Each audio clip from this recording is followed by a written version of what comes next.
Welcome to Focus on Suppliers. I'm Blake Woolsey. And I'm Jared Davis. Welcome to the summer kickoff show. Ooh, summertime, finally. We had a great time visiting with John Hvizda of Dean Foods. He is primarily dairy products. And he visited with us about how to take sort of that national brand and make it locally relevant. Really important today. You know what national brand is about to be locally relevant? That's Lidl. Every supplier understands Lidl is going to have its big U.S. invasion coming up this summer. So we are going to have a little chat with Mike Paglia from Kantar Retail about what we need to do to prepare. And our friend Greg Chandler from IRI, he's going to speak with us about summer trends that we should be looking at. And our other friend, Mr. Don Harris, who normally joins us in a Heart of Business segment, I get the pleasure of interviewing him today about EDLP. It's going to be a great show. Something very special to Walmart that they can own, EDLP. Absolutely. Focus on Suppliers starts now.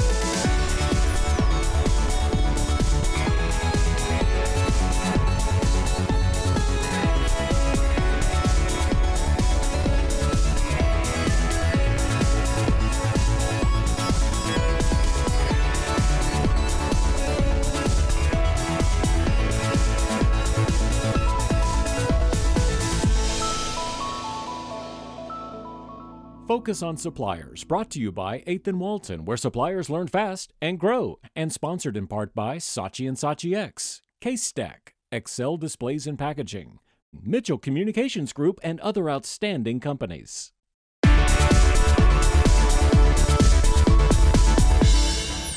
With its first store opening up in North Carolina, Lidl is making big buzz in the retail community. And here to talk through what you can expect is Mike Paglia with Kantar Retail. Great to have you here, Mike. Welcome. Thanks for having me. Great to be here. So on the surface, this just looks like another brick and mortar retailer opening up in the United States. What is it that makes Lidl so different? Well, I think, Lidl has really a interesting history, a well-documented history of being incredibly disruptive anytime it's entered a new market. And just as case in point, if you look at what their impact on the UK has been, they've really taken a big bite out of some of the traditional big box grocery players there. We feel very confident that wave of disruption is going to come over here, and it's going to impact the U.S. retail landscape in a very similar fashion. Now, for suppliers who maybe haven't been keeping up, what do they specifically need to understand about Lidl in its format? I would say that there's a couple things that come to mind. Certainly, this is not going to be the Lidl that you might be familiar with over in Europe. These stores are going to be on the smaller side, about 36,000 square feet. But in effect, they're going to be positioned as a small supermarket. So from a competitive perspective, they're going to be going after the traditional big box grocery stores and similar formats. So that's a bit of a curveball.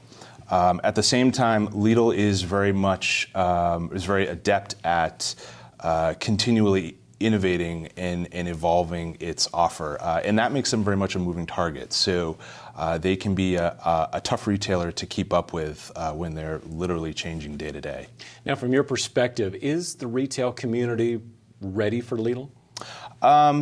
Some parts of it are, some parts of it aren't. Certainly we've talked with several retailers and suppliers who have dedicated teams whose sole purpose is to kind of understand Lidl and develop an appropriate response. On the other end of the spectrum, we talk with some folks who are just finding out just now that Lidl is getting ready to open its stores, in the very near future. So, I'd say there are parties at both ends of the spectrum. Some will be ready for Lidl, and some won't be. So for the supplier community, as they're out there supporting Walmart, what does the supplier need to know to better support Walmart with Lidl moving in? Yeah, I mean, it's a great question. I think there's a couple of things. First off, I think suppliers would be really well served to understand Lidl backwards and forwards. Really understanding what their offer is all about from all different aspects of their business. So that's step number one. Step number two, I would say, is to really help Walmart double down on some of its big strategic strengths that are really its hallmarks. You know, the focus on price, the focus on one-stop convenience, the focus on having big iconic brands on its shelves. Really, those are the things that have made Walmart so successful over the years, and I think they could really help Walmart be insulated from the Lidl factor. And we were talking a little bit before about, you know, people think, well, this is just another Aldi, but it's very different from the Aldi that we're traditionally accustomed to. Yeah, you're absolutely right. I mean, a lot of folks kind of conflate the two, and certainly there are some similarities. They're both based in Germany. They're both small format retailers with a heavy focus on value, but Aldi is very much kind of a cookie cutter retailer, whereas Lidl has a deep history of innovation and evolution, and they're willing to try new things. And so that they're a bit of a rule breaker. And again, that from a competitive perspective, that can make them really hard to keep up with. All right, Mike, we appreciate your time. Thank you for this information. Thanks for having me.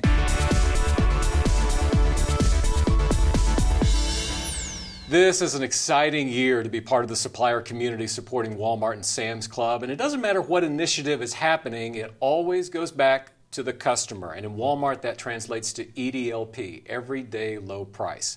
I can't think of anyone better to talk about this than Don Harris, former Walmart executive and our friend here at Focus on Suppliers. Great to have you here, Don. It's just absolutely my pleasure. It's my favorite topic, EDLP. I wanted to ask, with everything that's happening in the supplier community, what really sets Walmart apart when it comes to EDLP? Simply said, from where I stand, it's the fact that when you open the Sunday paper and 10, 12, 15 ads fall out, that say SALE or doorbusters this weekend or whatever it might be around a sale, you might or might not get a flyer from Walmart, but if you do, nothing's going to be on sale. It's going to be everyday low price. Clearly different than what virtually anyone else does, is try to offer a low price all the time versus the excitement around 60% off if you come in at 6 a.m., Yeah. So being on the Walmart side for so many years, what did you see for the suppliers and how were they held accountable to really give that EDLP to the customers at the end of the day? Well, you got to look at it from two perspectives. I realize it's really exciting to come up with a deal, to say, look at this feature we got, or look, we made the front page of somebody's ad. That is exciting, and I get it, and that's what you want to go back to the office and run and tell your people about. But what really pays the bills is all that work that you do in that side counter to put those modulars together, to make sure you got the right items in the right stores, that they have the right amount of space, that they're replenished properly, that you forecast, and that whether it's on assembly or warehouse or however it's replenished, there's enough space to make sure that when that customer decides it's time for a new wiper blade, or I need paprika for my deviled eggs, or I need a pair of socks, or whatever it may be, they can go to Walmart on Tuesday, Thursday, whatever day they want to, and that item is going to be in stock at a low price. Now that's not the kind of stuff that you talk about at the water cooler, but you want to talk about what really pays the bills at Walmart. It's pouring all your efforts into maximizing that side counter business all the time, and that's going to be like at a factor of 9 to 1 more important than that one promotion you get. All right. So this year Walmart is taking great strides to improve replenishment, holding suppliers accountable for that whole replenishment process. From your perspective, what does a supplier need to do to ensure that replenishment is in check every step of the way to save money so they can lower the costs for the customer? Probably starts with the relationship you have with that replenishment manager, forecasting, being able to adjust if a forecast looks like it's under or overperforming, making sure you're in the right replenishment type, making sure you got the right number of facings at the right time of year for the products that you're engaged with. It really is what I would call, or I guess a coach might call in football, blocking and tackling, making sure you're working very closely that the mechanics of the things that you do ensure success on that Tuesday afternoon in the store at shelf, whether it's a neighborhood market or whether it's a supercenter or whatever it may be. If you could just pour as much effort into that as possible, so that your fill rates are right, that you hit those must-arrive by dates, which we know are so important, man, your chance of success goes through the roof. I mean, what's the difference in your sales increase if you're filling your orders at 92% versus filling them at 98%, and how that translates into the in-stock and availability at shelf? those numbers are huge. On an annual basis, way bigger than an individual one-week promotion for sure. And really quick, is there anything you're excited to watch for 2017 as it comes to changes at Walmart and that continued everyday low price? I love what Doug and his team are doing. I think the stores look better and better. They've invested in people. They've invested in digital. It's just a great time to be at Walmart, I personally think, but I'm a fan. All right, Don, it's so great to have you here. Thank you so much for your insight. My pleasure. Thanks. And we'll be right back. Don't miss our new fun podcast, the 8th and Walton Conference Call.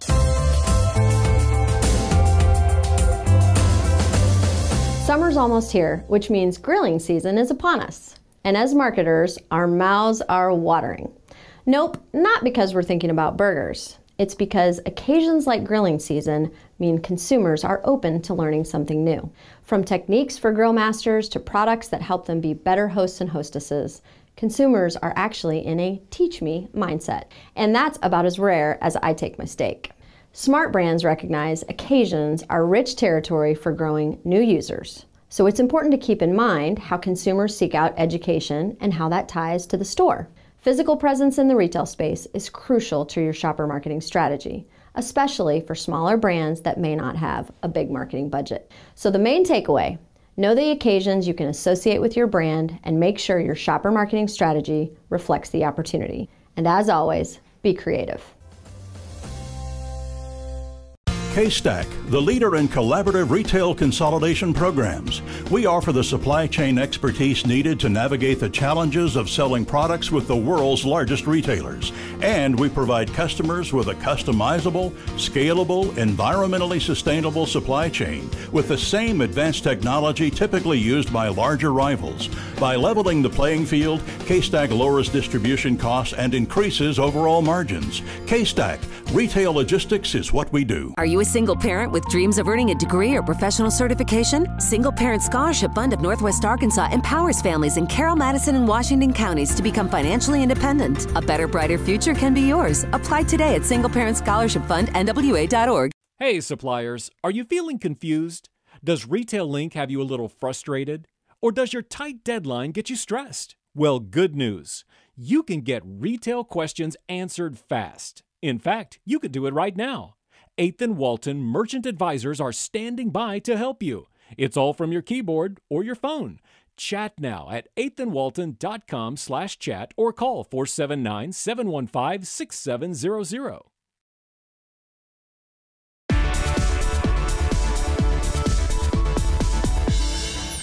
It has already been a dynamic year for us as we are entering the summertime, and we're wanting to know what type of trends do we think we're going to be seeing going into the summer months. And with us, Greg Chandler from IRI. Hi, Blake. Talk about trends for us, because I know that you all are looking at those. It should be a good summer and, frankly, a good year in retail this year. What we're seeing is that consumer confidence is up. It's at around a 120 index for the year. Home ownership is up.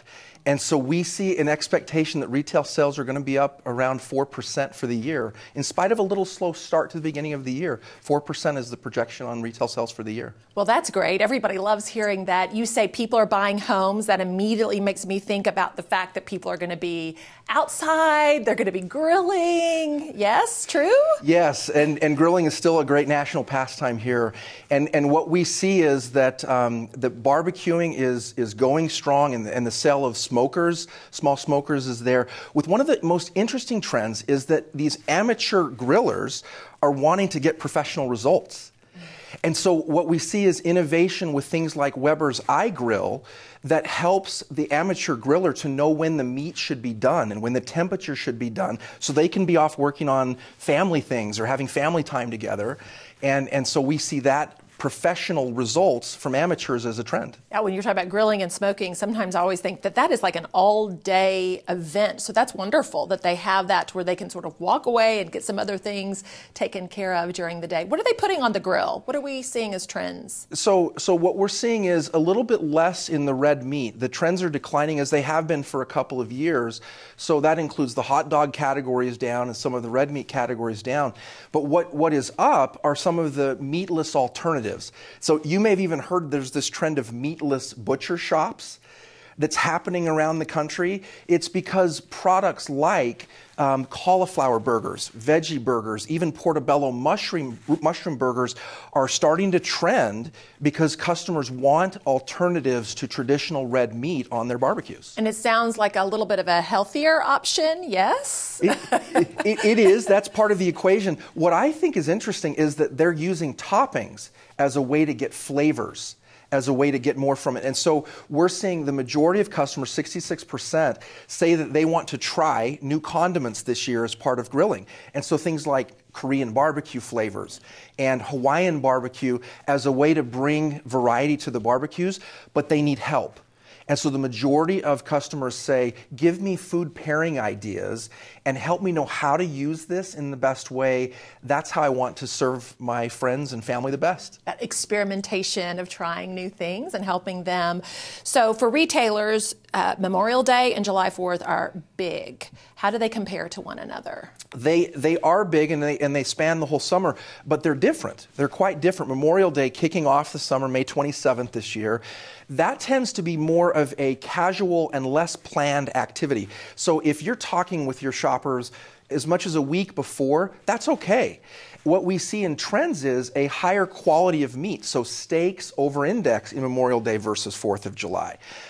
More premium quality sausages are Memorial Day, and frankly, more home projects in terms of the non-food side because they're kicking off the summer. So more projects, yard work and things like that are part of Memorial Day. July 4th, on the other hand, is more of your traditional hot dogs and hamburgers, and it's more of bigger gatherings. So you need to talk to your customers at least a few weeks in advance to be part of their planning. As they are beginning to plan, with days off, holidays away from work, everybody loves those times of the year. Thank you for being with us, Greg. Thank you. So how do you take a national brand and make it locally relevant? We have with us today John Hvizda with Dean Foods. Thank you so much for joining us. Thank you for having me. So how did you all make this happen? How do you take a brand, a dairy brand, and make it locally relevant? Well, it's critical nowadays to connect with consumers on a local level. A great example would be our new partnership with Organic Valley. So this is a new partnership we have with Organic Valley.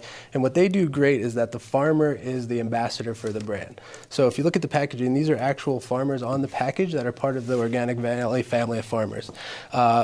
When you look at the farmers, it's not only are they the ambassador, they're also the advocate. So when you go to the website, for example, they have a campaign right now, Know Your Farmer. You put in your address, it'll show you the family farm, give you a little biography.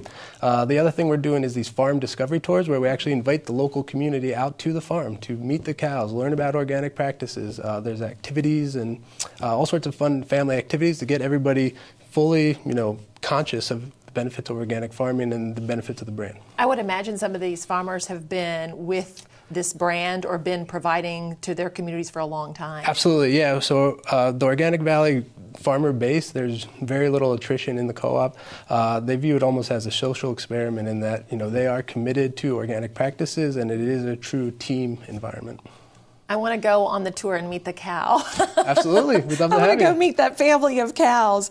So you recently relaunched 2 of your 3 brands, specific in ice cream. Correct. What precipitated that and wanting to make that happen? Well, a couple of things. So I'll touch on of our 3 major brands, Mayfield, Creamery, Deans, and Friendly's. So Mayfield, it's really about going back to the roots, so that genuine Southern homemade taste.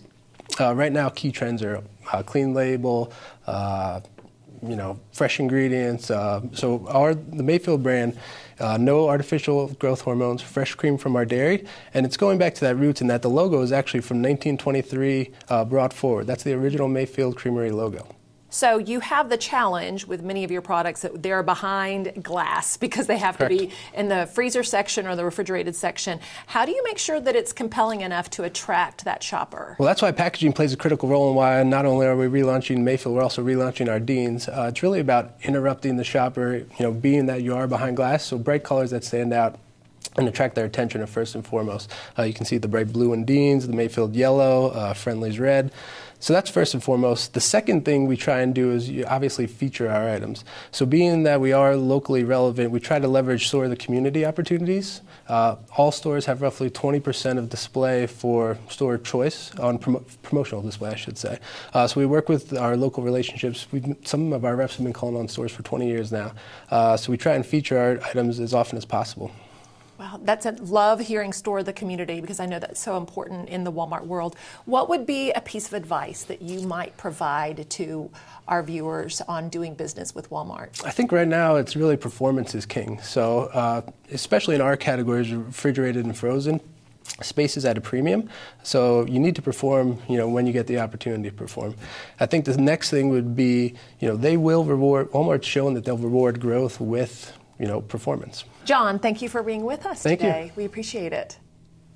And we'll be right back. Suppliers, get the latest retail news 24/7 at Walmart News Now. Every Mayfield ice cream flavor has a story, and they all start with fresh cream from our own dairy, like Smoky Mountain Fudge. Tastes just like the recipe my grandpa taught my dad. It's a lot of fudge. I'm Scotty Mayfield, and I'm proud to share my family's tradition with yours. Paul Estill, attorneys at law. With 7 offices nationwide, including Northwest Arkansas, we are a full-service business law firm assisting clients with their corporate, employment, and real estate legal needs. For more information, visit hallestill.com. We promise you the perfect match. French's mustard is 100% natural, and our ketchup has no high fructose corn syrup. We promise real ingredients. Are you a single parent with dreams of earning a degree or professional certification? Single Parent Scholarship Fund of Northwest Arkansas empowers families in Carroll, Madison, and Washington counties to become financially independent. A better, brighter future can be yours. Apply today at singleparentscholarshipfundnwa.org. Walmart announced new on-time and in-full deadlines for suppliers. Set yourself up for success and improve your OTIF score fast with 8th and Walton's OTIF training. Register today at 8thandwalton.com/OTIF.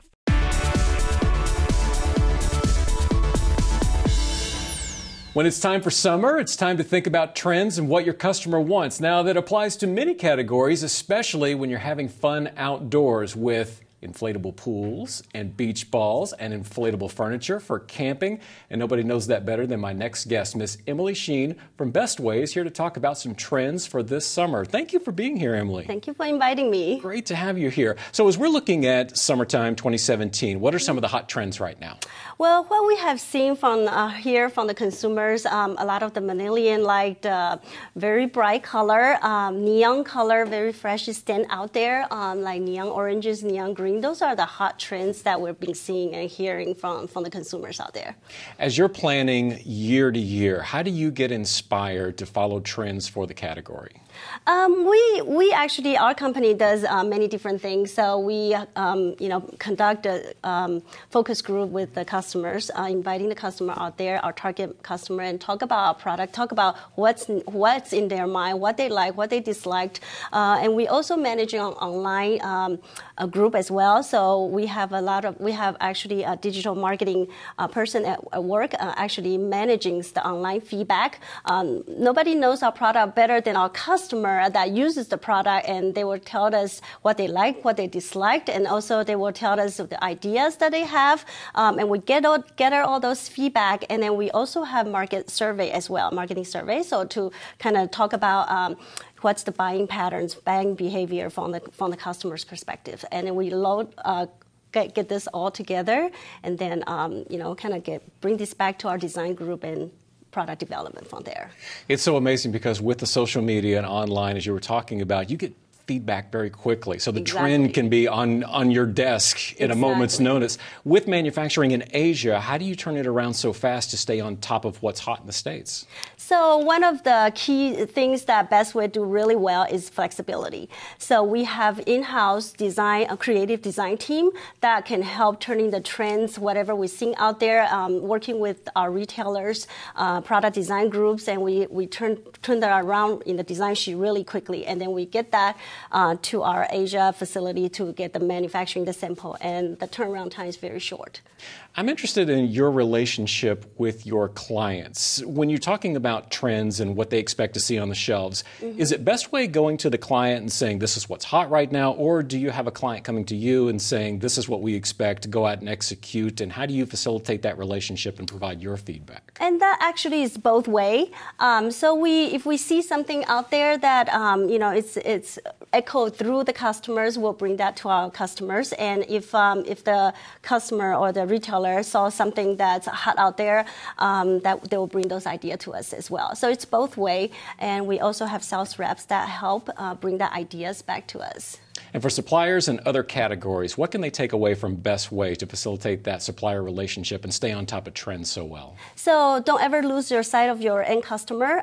Really go out there, understanding your market and getting to know your consumer, because they're the one buying the product.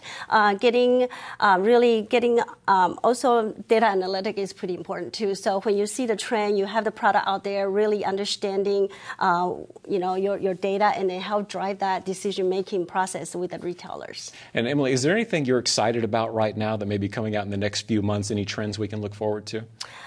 Just really fun stuff, and our business is your fun. So we're getting a lot of new product out there for the summer, getting ready for the summer, and getting the consumer excited about it. Well, you got me excited about it. Thank you for being here, Emily. We appreciate your time. Thank you for having me.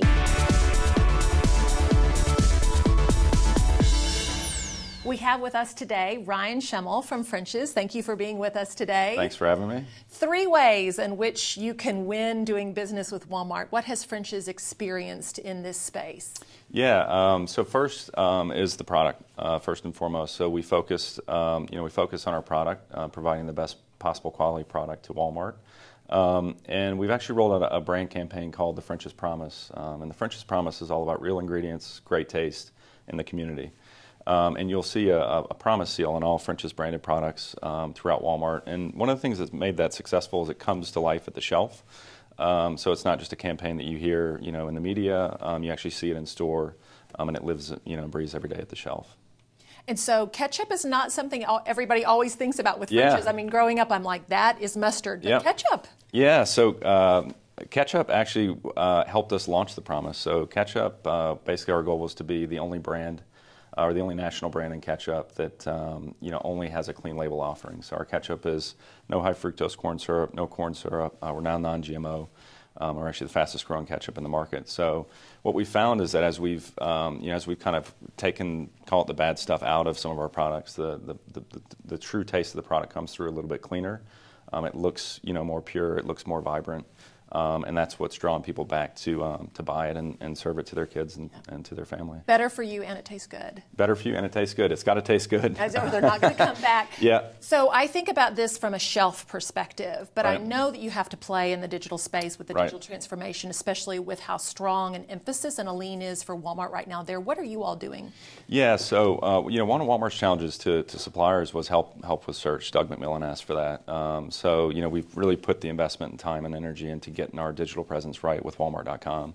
If you were to Google French's Ketchup and pull out your phone, you'll find Walmart.com as actually the third link that pulls up just behind our website. So really, it's putting that time and investment in now to win with Walmart online.